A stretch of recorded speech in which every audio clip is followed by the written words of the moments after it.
My dad said food allergies were for attention-seeking drama queens. Then one day he needed my EpiPen. "Stop being such a drama queen and eat your pasta," Dad said while pushing the plate toward me at the seafood restaurant. "See how easy it is when you stop making up medical problems?" I took a few bites and within minutes my throat started closing. My face swelled up and hives broke out on my arms while Dad rolled his eyes at my performance. 20 minutes later, I was in the emergency room getting oxygen while Dad pouted and told the doctor, "She probably made herself sick on purpose," he said while I struggled to breathe through tubes. On the drive home, Dad was furious and kept slamming his fist on the steering wheel. "You saw me talking to the server, didn't you?" he screamed while his face turned red with rage. "I told him to put shrimp in your marinara to prove your allergies were fake, but you must have noticed and worked yourself into another one of your dramatic episodes." The words hit me like ice water, and I felt something break inside my chest. My own father had deliberately poisoned me to win an argument. "You ruined my perfect test by faking symptoms again because you knew I was trying to expose you," he continued while I sat there realizing he cared more about being right than keeping me alive.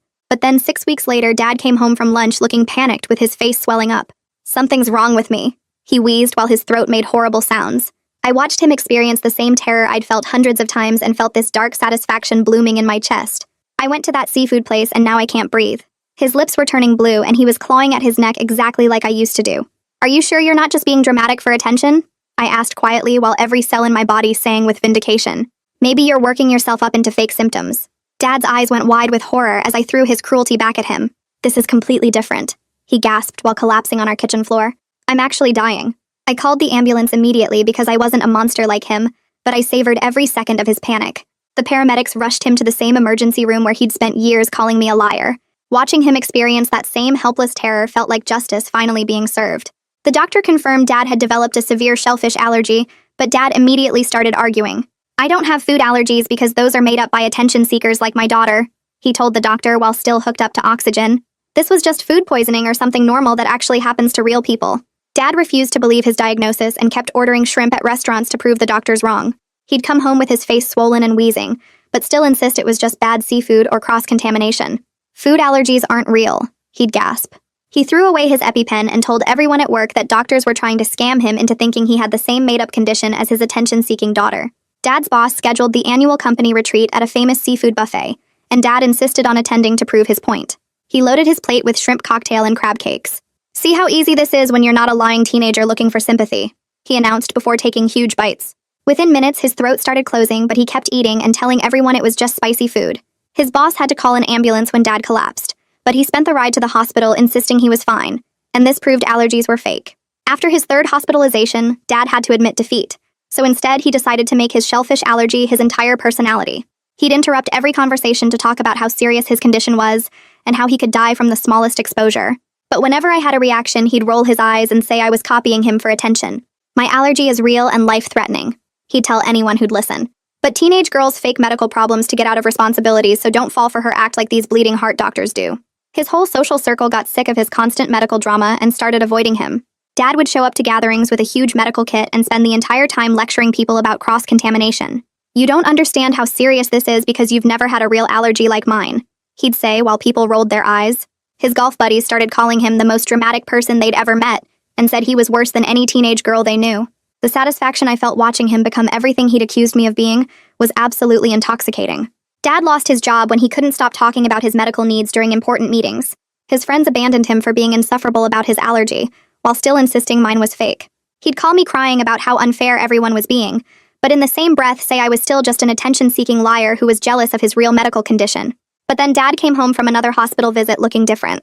Not scared or panicked like usual, but cold and calculating with this horrible smile on his face.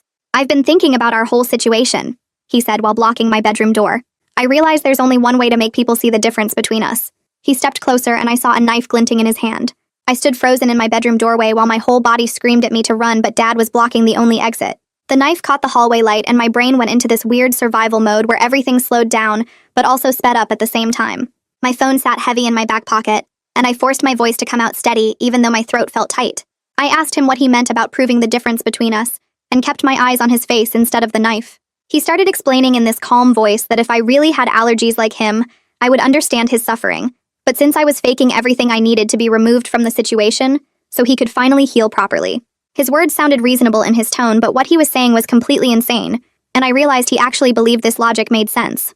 I moved my hand slowly toward my back pocket while keeping eye contact, and told him I was going to call for help because he was clearly having some kind of medical episode.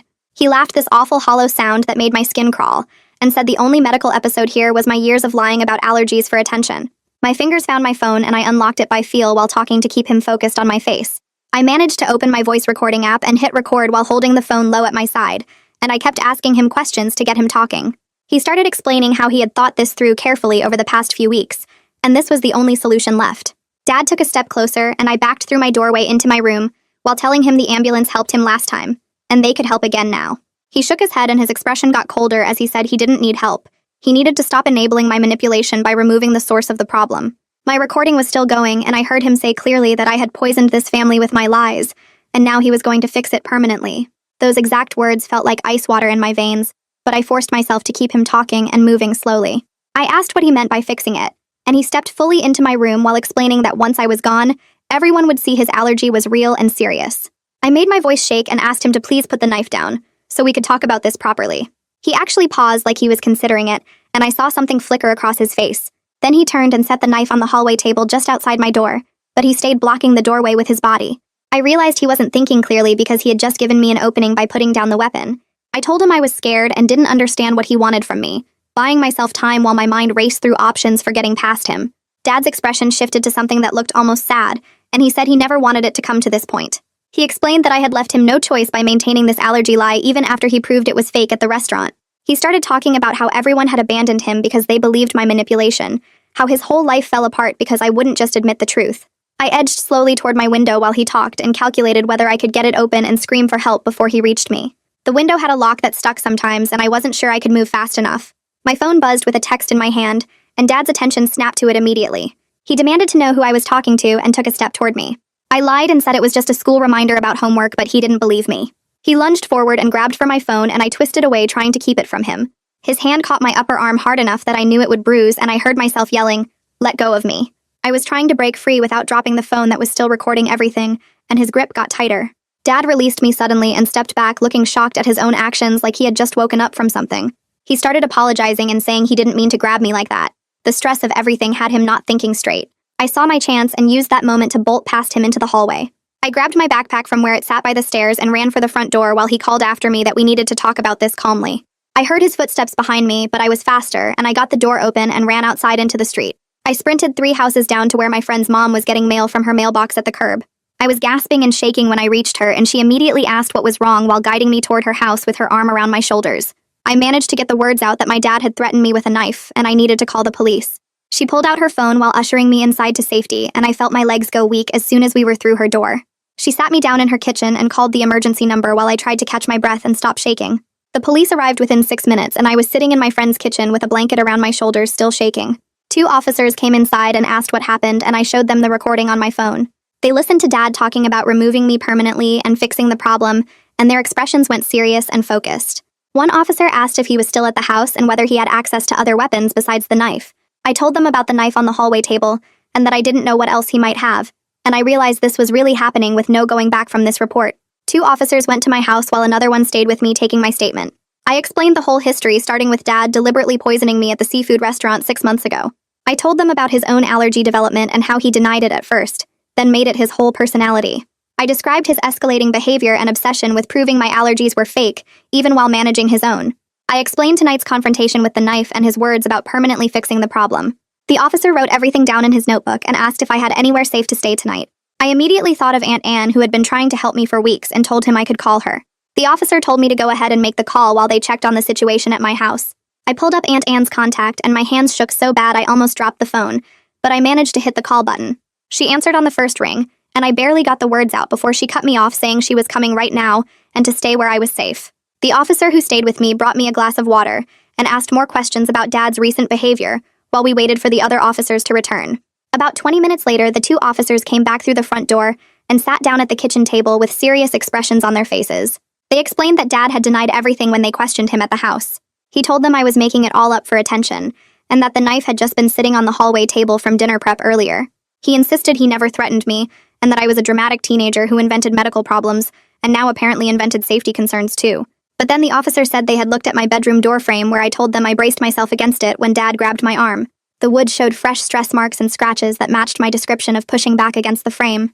They also photographed the bruises forming on my arm where Dad had grabbed me, and the marks lined up perfectly with my timeline of events. The officer said they were taking Dad in for questioning at the station based on the recording, the physical evidence, and my detailed statement. He told me I should not go back to the house tonight and should stay somewhere safe while they processed everything. I felt this weird mix of relief that they believed me, and guilt that I had gotten my own father arrested, and fear about what would happen next. My friend's mom offered to let me stay there, but I told the officers my aunt was already on the way to get me. They said that was good and gave me a card with a case number and contact information if anything else happened.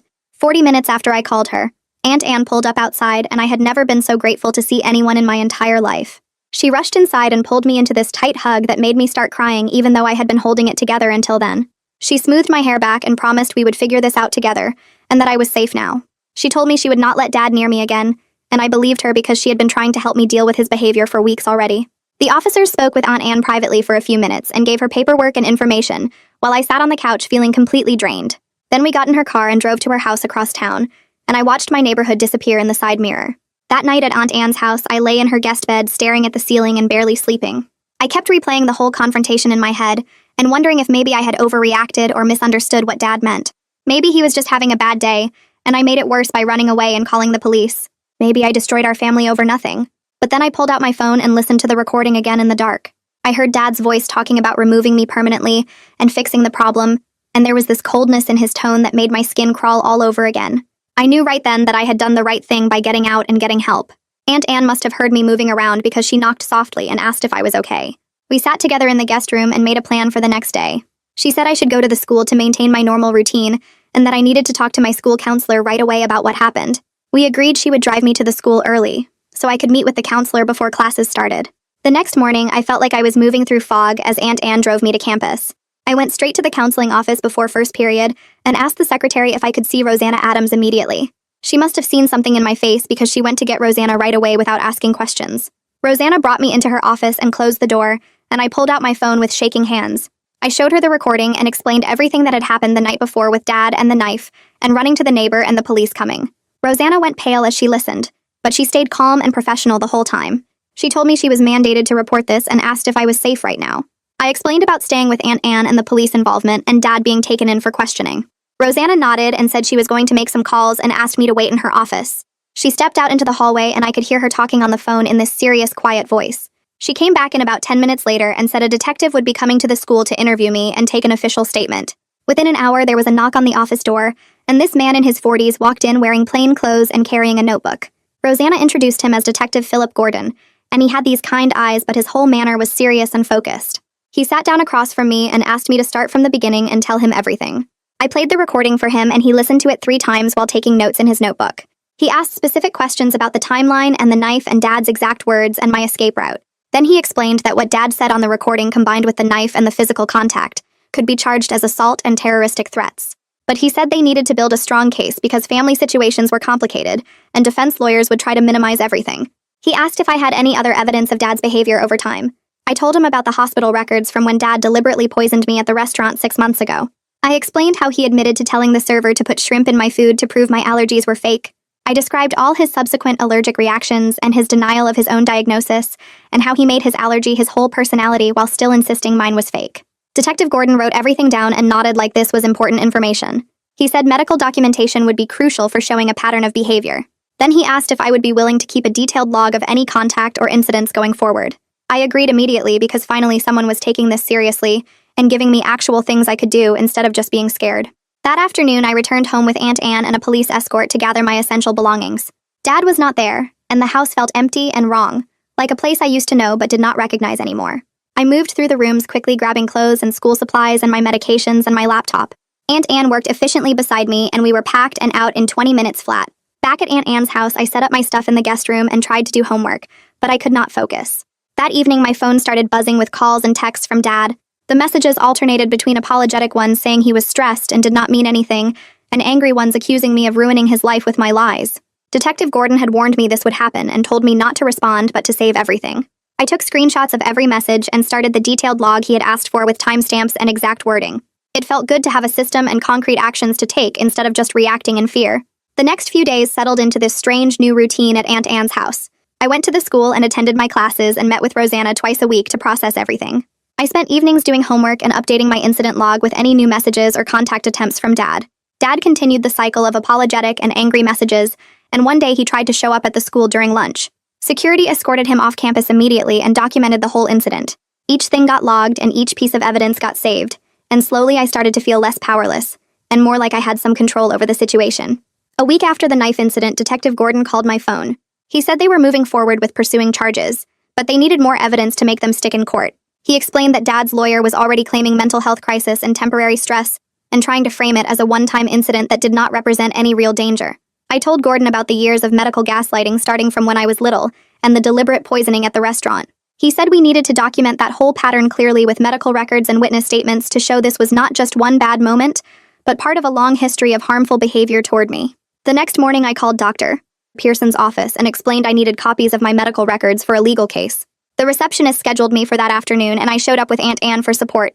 Dr. Pearson pulled my file and sat across from me in the exam room with this look of professional concern mixed with something sadder. She printed out documentation of my anaphylaxis from the restaurant incident, including the notes about my dad telling staff I was faking. She also pulled records from Dad's visits where she had documented his refusal to accept his own shellfish allergy diagnosis and his pattern of testing it repeatedly. She offered to write a formal statement about what she had observed over the years, how Dad dismissed my documented medical condition while developing the same allergy himself. I left her office with a thick folder of evidence and felt like I was building something solid instead of just surviving day to day. The next afternoon, I met with Rosanna in her office and we started writing out a detailed timeline of Dad's behavior. She had me start from my earliest memories of him calling my allergies fake, and we worked forward through every major incident I could remember.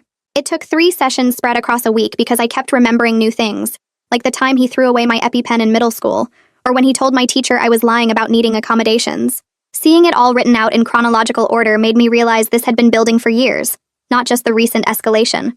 Rosanna told me I was incredibly brave for recognizing the danger and taking action to protect myself.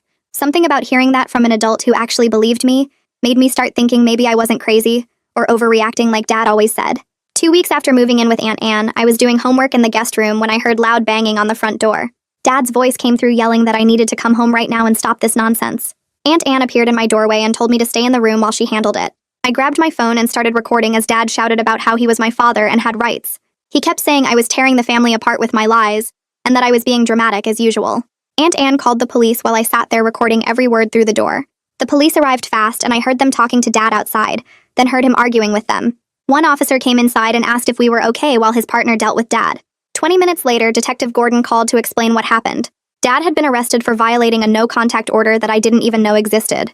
Gordon said the court issued it automatically after the assault charges from the knife incident. Dad spent the night in jail and I felt this weird mix of guilt and relief. Part of me felt bad for getting my own father arrested, but mostly I felt safer than I had in weeks, knowing there were actual consequences for his actions. The next day, Aunt Anne sat me down and explained she was starting the process to file for temporary guardianship. She said it would give her legal authority to make decisions about my schooling and medical care while everything got sorted out. Since I was 17, it was just temporary until I turned 18, but it meant I could stay with her legally and Dad couldn't force me to come home. The paperwork felt overwhelming when she showed me all the forms, but also like we were building a wall between me and danger. 3 weeks into this new life, I was eating lunch at the school when my throat started feeling scratchy. Panic hit immediately and I checked my lunch tray, realizing the pasta sauce looked different from usual. I asked the lunch lady if it had seafood and she said no, but I didn't trust it. I grabbed my EpiPen from my bag and used it right there in the cafeteria. My friend walked me to the nurse's office while my throat got tighter. The nurse called an ambulance as a precaution even though the EpiPen was working. At the hospital, Dr. Pearson confirmed I had a mild allergic reaction, probably from cross-contamination in the school kitchen. She was frustrated on my behalf and said she was going to contact the school about their food safety protocols. I was okay within a few hours, but the whole incident reminded me how vulnerable I was. I couldn't let my guard down about my actual medical condition while also dealing with Dad's threats. Detective Gordon called me 2 days later and said he was using the school incident to strengthen the case against Dad. He explained that my allergies being real and documented made Dad's deliberate poisoning at the restaurant even more serious. The prosecutor was now considering upgraded charges, including reckless endangerment. I felt vindicated hearing that, but also exhausted from reliving that night over and over in statements and interviews. A month after the knife incident, I had my first court appearance for a temporary restraining order. Dad was there with his lawyer, and it was the first time I had seen him since that night. He looked smaller somehow, like he had shrunk and his face was pale and defeated. His lawyer stood up and argued that Dad had been under psychiatric care and posed no threat. My lawyer presented the recording from the knife incident, the medical records and the timeline showing the pattern of escalation. The judge listened to everything with this serious expression and asked Dad's lawyer several questions about the treatment plan. Dad's lawyer requested supervised visitation, and the judge denied it immediately. She said there would be no contact until the criminal case was resolved. I watched Dad's face crumple when she said that, and part of me wanted to comfort him like I always did when he was upset. But then I remembered his cold voice talking about fixing me permanently, and I stayed silent in my seat. The next day at the school, I walked through the main entrance and everything looked the same but felt different. I had my schedule and my backpack and my EpiPen in my pocket like always, but now I also had a restraining order and a court date in my future. My first period teacher gave me a small nod when I sat down and didn't call on me during discussion, and I realized Rosanna must have talked to the staff about giving me space. The math problems on the board were simple compared to everything else in my life, and I focused on solving them one by one, letting the numbers calm my brain. During lunch, I sat with my usual friends, and they asked where I'd been, and I gave them the short version about staying with my aunt for a while. They didn't push for details, and I was grateful because I didn't want to be the girl with the crazy dad story. I just wanted to be normal for 40 minutes. After school, I met with Rosanna in her office, and she asked how the day went. I told her it felt good to focus on something I could control, like homework and test scores, and she smiled and said that was a healthy coping strategy. She reminded me that my teachers knew I might need extensions or makeups, and I shouldn't hesitate to ask. But I told her I wanted to keep my grades up because college applications were coming, and I refused to let this mess up my future. Over the next few weeks, I fell into a routine of school, homework, therapy appointments, and legal meetings that filled my calendar. I studied for the SAT and wrote essays for English class, and took chemistry quizzes like any other junior, except I also had to update my incident log and save screenshots of Dad's messages. My teachers were understanding when I had to miss class for court stuff, but they also held me to high standards, and that balance of support and expectations helped me feel capable instead of broken. 6 weeks after moving in with Aunt Anne, I woke up in the guest room and realized it didn't feel like a guest room anymore. My clothes were in the dresser and my books were on the shelf, and my allergy medications were organized in the bathroom cabinet. Aunt Anne knocked on my doorframe and asked if I wanted pancakes for breakfast, and I said yes, and got dressed in jeans that were actually clean because she'd taught me her laundry system. We ate together at the kitchen table and talked about my upcoming biology test and her work project. Normal, boring stuff that felt amazing after months of walking on eggshells. Most evenings we cooked dinner together and she let me pick the recipes, showing me how to check every ingredient label for shellfish and how to prevent cross-contamination. We made stir-fry and pasta and tacos while talking about college options and scholarship deadlines, and she never once made me feel like a burden or asked when I'd be ready to go home. One night I was chopping vegetables and she was stirring sauce, and I realized this was what safe felt like, being able to focus on dinner instead of watching for mood shifts or preparing for accusations. She gave me space to process everything on my own timeline, but also made it clear she was available whenever I wanted to talk, and that balance helped me feel less alone. I still had nightmares about the knife and still jumped when doors slammed, but slowly the house started feeling like home instead of just a hiding place. Detective Gordon called on a Tuesday afternoon while I was doing homework and asked if I had a minute to talk. I closed my textbook and he explained that Dad's lawyer was pushing hard for a plea deal to avoid going to trial. They were offering to plead guilty to reduce charges in exchange for probation and mandatory counseling. No jail time. He asked how I felt about that, and I sat there trying to figure out my own answer. Part of me wanted Dad to go to prison for what he did, wanted him punished and locked away where he couldn't hurt me, but another part of me just wanted this whole thing over, so I could stop reliving that night and move forward with my life. I told Detective Gordon I didn't know what I wanted, and he said that was okay, that I didn't have to decide anything right now. He explained that the prosecutor would consider my input, but ultimately it was their call whether to accept the deal or push for trial. I thanked him for keeping me updated and hung up feeling more confused than before. Aunt Anne found me staring at my phone and asked what was wrong, and I explained about the plea deal. She listened carefully, and then said whatever I felt was valid, that there was no right answer in situations like this. I went to bed that night still torn between wanting justice and wanting peace, wondering if I could have both or if I'd have to choose. The next week, I met with a victim's advocate at the courthouse, a woman in her 50s who had kind eyes but spoke very directly. She explained my rights in the legal process and what I could expect at each stage, from depositions to hearings to potential trial. She was honest that family cases were complicated and messy, that outcomes weren't always what victims hoped for because judges had to consider rehabilitation and family dynamics. I appreciated her straightforwardness, even though it was hard to hear that I might not get the result I wanted. She asked me what I hoped to get from this process beyond punishment, and I had to think about that for a while. I realized what I wanted most was for someone official to say that what Dad did was real and wrong, that I wasn't making it up or overreacting. I wanted acknowledgement that deliberately poisoning your kid and threatening them with a knife wasn't normal parenting or a stress response. It was abuse. The advocate nodded and said that was a reasonable goal and she'd make sure the court understood my perspective. She gave me her card and told me to call anytime I had questions or concerns, and I left her office feeling like maybe I had some control over this process after all. 2 months after the knife incident, I got called to give a deposition for the criminal case. Aunt Anne drove me downtown to a law office where Dad's lawyer had a conference room set up with a court reporter and recording equipment. The lawyer was a man in an expensive suit who smiled at me in a way that didn't reach his eyes. He started asking questions about that night, wanting me to walk through every detail of what happened. Then he started poking at my story, suggesting maybe I misunderstood Dad's intentions, or maybe the knife was just sitting there from dinner prep. He asked if I'd been diagnosed with anxiety or if I had a history of overreacting to situations, clearly trying to make me sound unstable. I stayed calm and stuck to the facts, referencing my detailed log and the recording I'd made on my phone. When he asked if I was sure Dad actually threatened me or if I just felt threatened, I looked him right in the eye and said the recording spoke for itself. I watched him get more and more annoyed as I refused to fall apart or contradict myself, and by the end of the 2 hours he was shuffling papers and looking defeated. My lawyer seemed pleased when we left and told me I did great, that staying factual and calm was exactly the right approach. After the deposition, I went straight to Rosanna's office even though it wasn't our scheduled day. She took one look at my face and cleared her afternoon appointments to talk with me. And I told her about the lawyer's questions and how he kept trying to twist my words and make me doubt my own memory. I admitted it was harder than I expected to have someone question my reality so directly, to suggest I was lying or confused about what happened. My hands were shaking and my chest felt tight, and I kept replaying moments wondering if I should have answered differently. Rosanna reminded me that aggressive questioning was part of the legal process, that defense lawyers were supposed to challenge everything to protect their clients.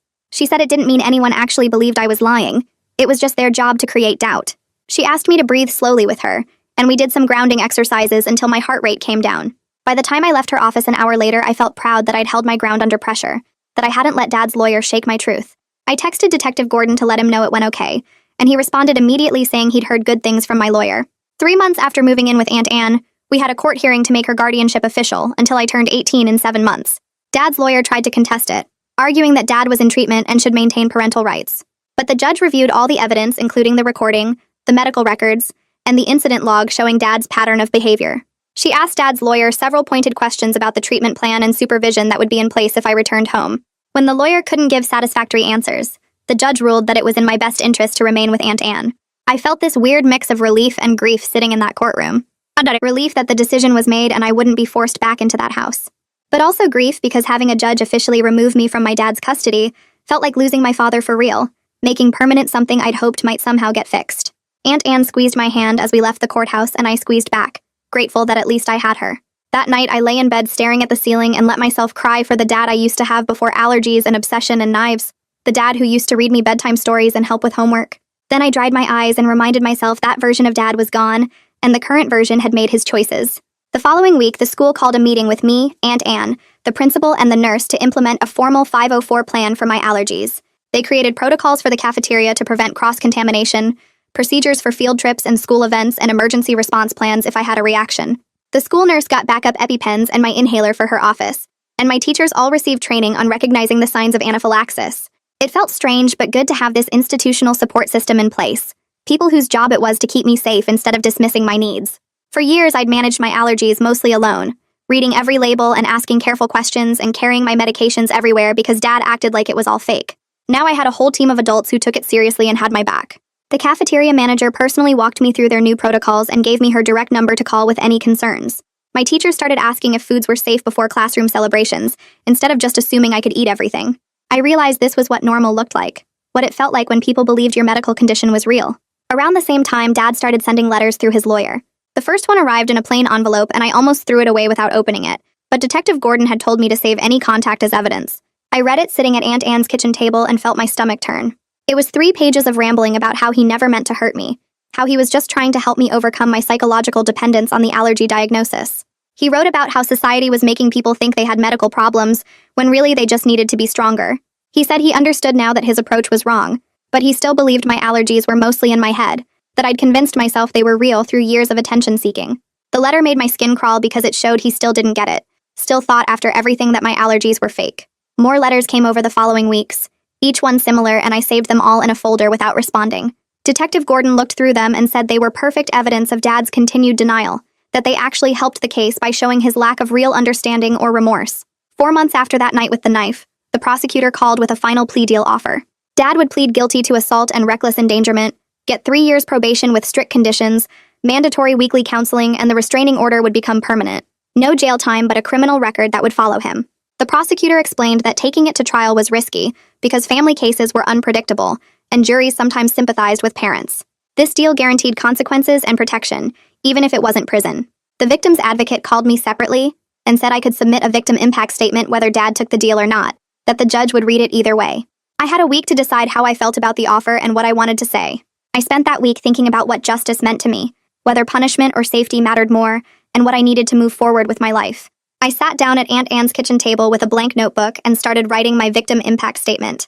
The first draft came out angry and messy with words scratched out and rewritten as I tried to explain what it felt like growing up with someone who told me my body was lying to me. I described the restaurant incident in detail, how my throat closed up while Dad watched and rolled his eyes, how he admitted in the car that he'd deliberately put shrimp in my food to prove a point. Writing it down made my hands shake, but I kept going, filling page after page with memories of reactions he'd dismissed, and times I'd hidden symptoms because I knew he'd accuse me of faking. I wrote about the knife, about seeing it in his hand and hearing him talk about permanently fixing the problem, about the cold calculation in his eyes that made me realize I wasn't safe in my own home anymore. By the third day, I had 7 pages that needed to be condensed into something the judge would actually read, so Rosanna helped me edit it down to the most important parts during our session. We kept the focus on specific incidents with dates and details, on the pattern of denial and escalation, on what I needed going forward, which was safety and acknowledgement that this actually happened. The final version was 3 pages long and took me a week to get right, balancing between wanting him punished and wanting him to get help, between anger and this exhausting sadness that my own father had brought us to this point. 2 days before the trial was supposed to start, the prosecutor called to say Dad had accepted the plea deal. His lawyer released a statement to the local paper about taking responsibility and being committed to treatment, using all the right words that meant nothing because they weren't actually from him. I read the statement 3 times looking for any personal acknowledgement or apology directed at me, but it was all generic legal language aimed at making him look good for the judge. The prosecutor explained that this meant no trial, no testimony, just the sentencing hearing where I could read my statement, and the judge would decide on the exact terms. I felt cheated somehow, like I'd been building toward a confrontation where I could finally say everything to his face, and now it was just going to be a formal proceeding with lawyers and procedures. But I was also relieved because the idea of sitting in a courtroom while his lawyer questioned my memory and motives had been keeping me up at night, and now I wouldn't have to do that. The sentencing hearing happened 3 weeks later in a courthouse downtown that smelled like old wood and floor polish. I sat in the gallery with Aunt Anne while we waited for our case to be called, watching other people's legal problems get resolved in 5-minute increments. When they called our case, I walked to the front with my statement folded in my pocket, and I saw Dad sitting at the defense table in a suit I'd never seen before, staring down at his hands. The judge asked if I wanted to read my victim impact statement, and I said yes, then stood at the podium with my paper shaking in my hands. I read about growing up with allergies that got dismissed as attention-seeking, about the deliberate poisoning at the restaurant that sent me to the emergency room, about years of medical gaslighting that made me doubt my own body. I described the knife incident and the fear I still carried about my safety, about how I couldn't sleep without checking that doors were locked and couldn't relax without knowing where he was. I watched Dad's face the whole time looking for any reaction, but he just sat there blank and still, like I was reading someone else's story that had nothing to do with him. When I finished, the judge thanked me and asked if Dad wanted to speak, and his lawyer nudged him to stand up. Dad gave this prepared statement about being sorry for his actions and understanding the seriousness of the situation, about being committed to counseling and making better choices, but he never once looked at me or said my name. It was an apology to the court, to the legal system, to some abstract concept of wrongdoing, but not to me personally for what he'd actually done. The judge sentenced him to 3 years probation with weekly counseling sessions, made the restraining order permanent with no contact allowed, and said any violation would result in jail time. Dad nodded and sat back down while his lawyer gathered papers. And that was it. The whole thing was over in 40 minutes. Walking out of the courthouse with Aunt Anne, I felt weird and disconnected, like I was watching this happen to someone else from very far away. The sun was too bright after the dim courtroom, and I had to squint against it while Aunt Anne guided me down the steps. She suggested getting ice cream, and we drove to this place near a park, ordered cones at the window, and sat at a picnic table under a tree. She asked how I was doing, and I told her honestly that I didn't know, that I'd expected to feel closure or relief or something definite, but mostly I just felt tired and sad. Sad that this was how my relationship with my father ended, with restraining orders and court proceedings instead of him just believing me and getting help years ago. Aunt Anne said that made sense, and it was okay to grieve what could have been while also knowing I'd done the right thing to protect myself. We ate our ice cream and watched kids play on the swings, and slowly the disconnected feeling started to fade into something more solid and real. Over the next few weeks, I focused on finishing my junior year strong, throwing myself into homework and test prep like my life depended on it. I was taking the SAT soon and starting to think about college applications, these normal teenage concerns that felt almost foreign after months of legal drama and safety planning. My teachers were supportive without asking too many questions, giving me extensions when I needed them and extra help during study halls. Rosanna and I met twice a week to work through the complicated grief of losing my father to his own choices, talking about how I could be angry and sad at the same time, how I could want him to get better while also never wanting to see him again. She helped me see that those contradictions were normal and I didn't have to resolve them into some neat answer, that healing was messy and nonlinear, and that was okay. Slowly, I started to feel like maybe I could have a future that wasn't defined by this trauma, like I could be more than just the girl whose dad tried to hurt her. 5 months after moving in with Aunt Anne, I was making dinner and realized I hadn't had an allergy incident in weeks. I was reading every label, asking questions at restaurants about ingredients and preparation, keeping my medications current and accessible without anyone telling me I was being dramatic or making it up. The difference between actually managing a real medical condition and living under someone's gaslighting became crystal clear in that moment, standing in Aunt Anne's kitchen with a package of pasta in my hands. When Dad was in charge, I'd been constantly second-guessing myself, wondering if I was overreacting or being too careful, hearing his voice in my head telling me it was all psychological. Now I just took my allergies seriously like any other medical condition, made informed choices, and kept myself safe without all that extra noise. It felt revolutionary to trust my own body and experiences, to not have someone constantly undermining my reality. A letter arrived from Dad's lawyer a few days later, different from the others that had come before. This one acknowledged that he'd been wrong about my allergies, that his own experience with anaphylaxis had made him realize what he'd put me through all those years. He wrote that he understood if I never wanted to see him again, but he hoped someday I might be able to forgive him, that he was working with his therapist on understanding why he'd been so resistant to accepting my diagnosis. It wasn't enough, and it didn't fix anything, but it was the first time he'd validated my reality without qualifications or excuses. I showed the letter to Rosanna during our next session, and we talked about what I wanted to do with it. She helped me write a response that kept clear boundaries, thanking him for the acknowledgement, but explaining that I wasn't ready for contact, and might never be. I told him I needed to focus on my own healing, and building a life where I felt safe, that I appreciated him working on himself, but that didn't obligate me to have a relationship with him. I wrote that I didn't forgive him, but I also didn't wish him harm, and that felt like the most honest thing I could offer right now. Rosanna helped me make sure the letter was clear and firm without being cruel, and I sent it through his lawyer so there was no direct contact. As summer approached, Aunt Anne and I started planning a road trip to visit colleges in neighboring states. We spread maps and brochures across the kitchen table, highlighting schools with good programs and marking possible routes between them. It felt surreal to be thinking about my future like this, about leaving for college in a year and starting fresh somewhere new where nobody knew my history. I was excited and terrified at the same time, wondering if I could really manage my allergies independently in a dorm with a cafeteria and roommates who might not understand. But mostly I felt grateful that I had the chance to make these choices because I'd taken action to protect myself when it mattered.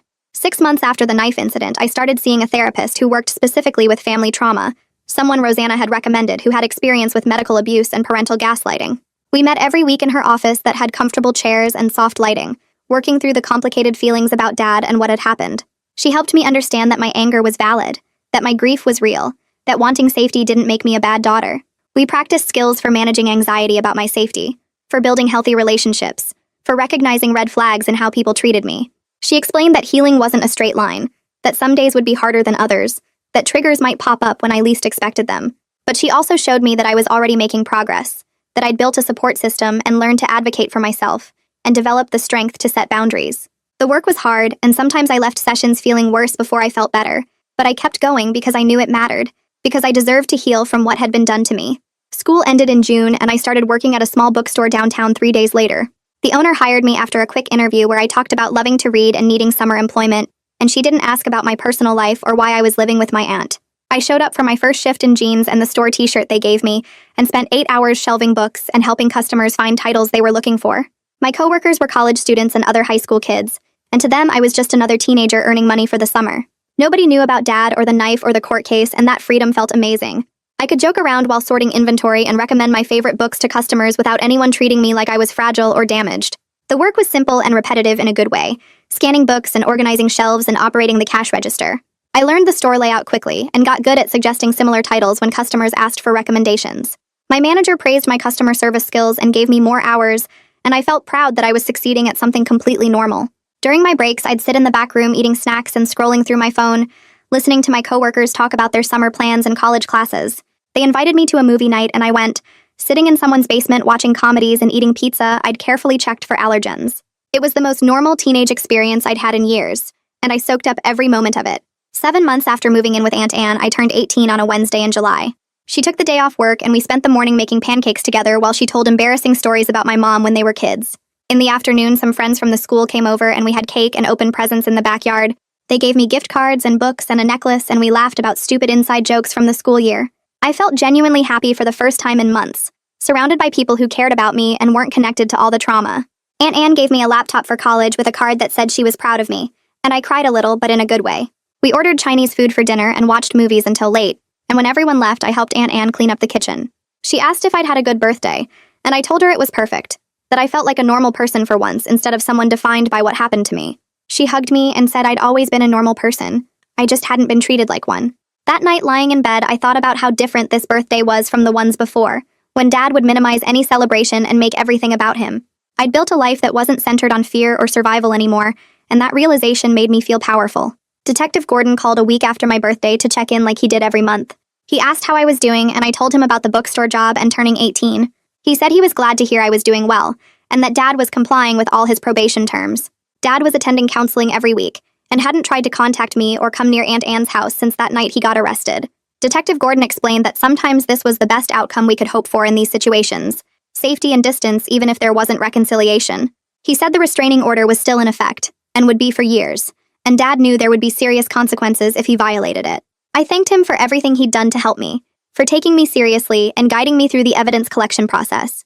He said I'd done the hard work by documenting everything and trusting the process, that most people in my situation didn't have the courage to take action. We talked for a few more minutes about my college plans, and he told me to call if I ever needed anything. After we hung up, I felt grateful that there were adults like him who actually protected kids instead of enabling abusers. Senior year started in late August, and I was immediately busy with college applications. I spent hours researching schools across the country, deliberately choosing ones far from home where I could start completely fresh.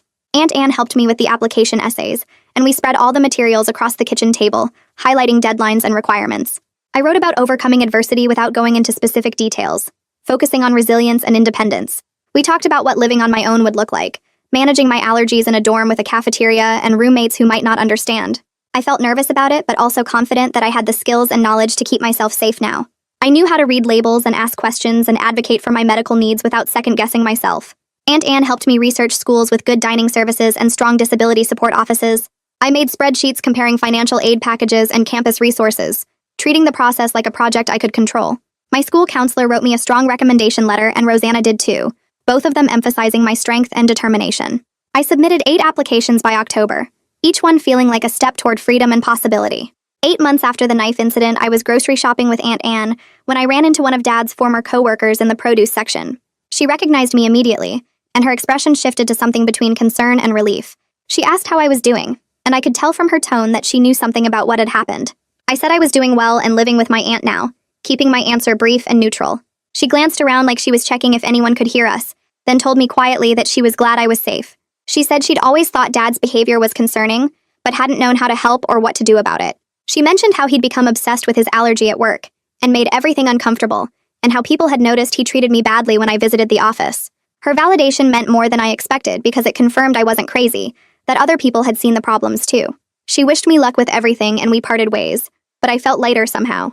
Another person had witnessed Dad's behavior and recognized it was wrong, and that outside perspective helped me trust my own judgment even more. The acceptance letters started arriving in March. I got into 3 universities with good financial aid packages that would let me start fresh without crushing debt. The first one came on a Tuesday, and I called Aunt Anne at work to tell her, and she cried happy tears over the phone. When she got home, we celebrated by planning campus visits for spring break, mapping out a road trip to see all 3 schools. I was choosing my future based on what I wanted, not what someone else thought I should do or be. The freedom of that choice felt intoxicating and overwhelming at the same time. We visited the campuses over a long weekend, touring dorms and sitting in on classes and meeting with financial aid officers. I asked detailed questions about allergy accommodations and dining options, and the schools all had systems in place that made me feel confident. One campus felt right the moment I stepped onto it, something about the size and the programs and the distance from everything I was leaving behind. I submitted my enrollment deposit in April and spent the rest of spring semester counting down to graduation. 9 months after everything fell apart, I had my last regular session with Rosanna before graduation.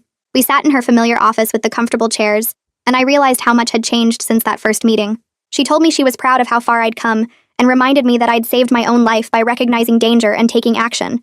We talked about finding a therapist at college and maintaining the coping skills I'd developed over the past months. She gave me a list of resources and strategies for managing anxiety in new situations. I told her I felt ready, but also scared, and she said that combination was normal and healthy. She reminded me that healing wasn't linear and there would still be hard days, but I had the tools now to handle them. We hugged at the end of the session, and she made me promise to email her updates. Leaving her office, I felt prepared rather than scared, like I was walking towards something good instead of running from something bad. 2 weeks before graduation, a card arrived in the mail from Dad's lawyer. Inside was a brief note congratulating me on graduating and saying he hoped I had a bright future, along with a check for $2,000 marked for college expenses. The handwriting was Dad's, and seeing it made my stomach clench, but the message was short and didn't ask for anything. I showed it to Aunt Anne and she said I should do whatever felt right to me. I thought about it for a day, then deposited the check because I'd earned that support regardless of our relationship status. The money was mine and I'd use it for textbooks and supplies. But I didn't respond to the card or send any acknowledgement. Aunt Anne said that was perfectly reasonable, and I didn't owe him anything beyond what I chose to give. The card went into a box with all the other documentation from the past year, evidence of a relationship that existed but was fundamentally broken. Graduation day arrived on a sunny Saturday in June. I put on the blue cap and gown and lined up with my class, feeling nervous and excited. When they called my name, I walked across the stage to accept my diploma, and the applause from Aunt Anne and my friends filled something in me that had been hollow. I was graduating with honors despite everything that happened, despite the trauma and the court case and the upheaval. My transcript showed straight A's and I had scholarships and college plans. The girl who'd run from her house with a recording on her phone felt like a different person, but I carried her strength with me. After the ceremony, Aunt Anne took a million pictures, and we went out for dinner at a restaurant where I could safely eat. She gave me a charm bracelet with a graduation cap charm and told me she couldn't wait to see what I did next. That night, lying in bed with my diploma on the desk, I felt proud of myself for surviving and for choosing myself when it mattered most. The summer before college, I worked full-time at the bookstore and saved every paycheck. My coworkers threw me a going-away party in August with cake and cards wishing me luck. I spent my free time with friends having bonfires at the lake and movie nights and normal teenage adventures. We stayed up late talking about our futures and took silly pictures and made memories I knew I'd keep forever. My allergies were managed with current medications and updated action plans, and I had emergency protocols in place because I took my safety seriously now. I packed for college slowly and carefully, making lists and checking them twice. Aunt Anne helped me organize everything and reminded me to call her anytime I needed anything. The night before I left, we stayed up late talking about everything and nothing, and she told me she loved me and believed in me. I told her I couldn't have survived without her support, and that she'd given me a second chance at life. We both cried a little, but in a good way, the kind of tears that come from gratitude and hope instead of fear and pain. A week before I left for college, Aunt Anne and I stayed up late in her living room talking about everything that happened over the past year. She told me she was amazed by how strong I'd been through all of it, and I felt tears starting because nobody had ever said that to me before. I told her I wouldn't have survived without her taking me in and believing me when my own father didn't. We cried together but also laughed, remembering some of the absurd moments like when Dad showed up at her house yelling and got arrested. She asked where I wanted to spend Thanksgiving and Christmas, and we started making actual plans for me to come back during breaks. Sitting there making holiday plans, I realized something had shifted inside me. Home wasn't the house I grew up in anymore with all those bad memories. Home was wherever I felt safe and loved, and right now that was Aunt Anne's guest room and her kitchen table and this couch where we sat talking. The next morning, I started packing for college and felt this weird mix of excited and nervous in my stomach. I laid out multiple EpiPens and checked the expiration dates on each one, then packed them in different bags so I'd always have backup. Aunt Anne helped me organize all my medical documentation into a folder with my allergy action plan and emergency contact numbers. She reminded me that I knew how to advocate for myself now, and I believed her because I'd spent the past year learning exactly that. We loaded up her car with boxes and bags and my mini fridge, and she drove me 6 hours to campus. With every mile, I felt lighter, like I was driving toward possibility instead of running away from danger. The highway stretched out ahead of us, and I watched the landscape change and felt myself changing too. When we arrived at campus, the place was packed with families unloading cars and students hauling stuff upstairs. My dorm room was small, but it felt like mine in a way nothing had felt like mine in a long time. My roommate showed up an hour later and seemed genuinely nice when we introduced ourselves. I explained my shellfish allergy matter of fact without apologizing or making it dramatic, and she immediately said she'd keep the room seafood free without me even having to ask. Aunt Anne helped me make my bed and set up my desk. Then it was time for her to leave. She hugged me tight in the parking lot and told me to call anytime, and I promised I would. I stood in the parking lot watching her car drive away, then walked back to my dorm building. Inside my new room, I looked around at the blank walls and empty shelves waiting to be filled with whatever I chose. Standing there alone, I felt something unfamiliar, but welcome spreading through my chest. It was hope for a future I got to define on my own terms. Safer and supported, with the knowledge that I survived and chose myself when it mattered most. That's the full rundown. I always try to sneak in something you can use in your own life, even in the smallest way. If this one gave you even a single useful thought, it's worth it. Subscribe so you'll always have the next one ready.